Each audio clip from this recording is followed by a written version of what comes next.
o que Deus tem a dizer para mim e para você neste domingo.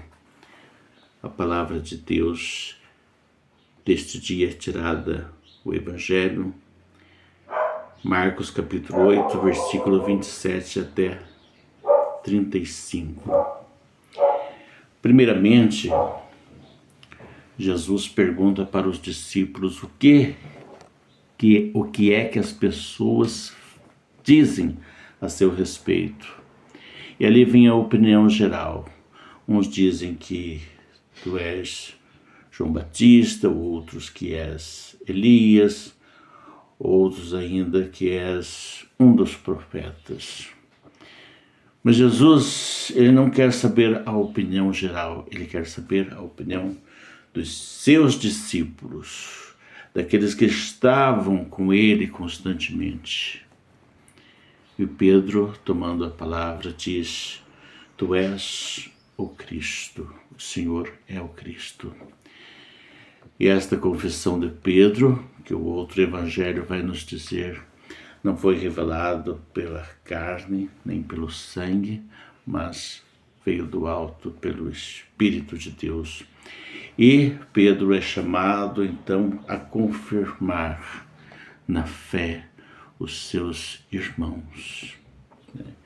Vai ser aquela pedra sobre a qual Cristo constrói a sua igreja. Então ele confirma os irmãos na fé.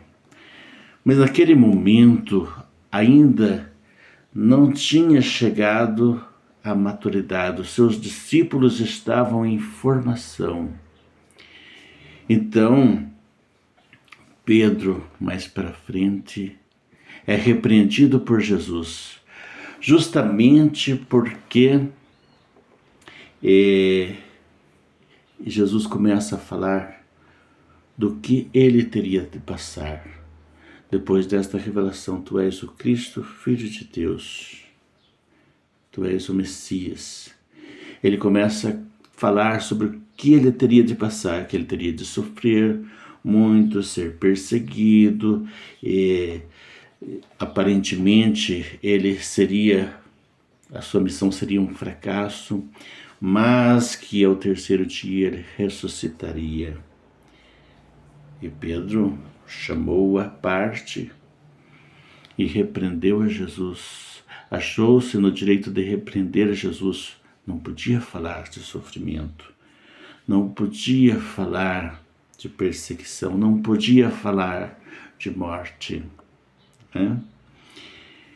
O que Jesus diz para ele?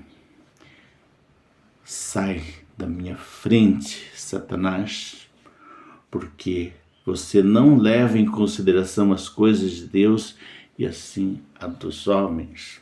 Você está pensando erradamente. Nesse momento você não está falando sob a inspiração divina, mas você está falando, é a carne e o sangue que está falando, não é? Porque aquele que depois, para os outros, para todos, Jesus diz, aquele que quiser me seguir deve renunciar a si mesmo, tomar a sua cruz e seguir-me.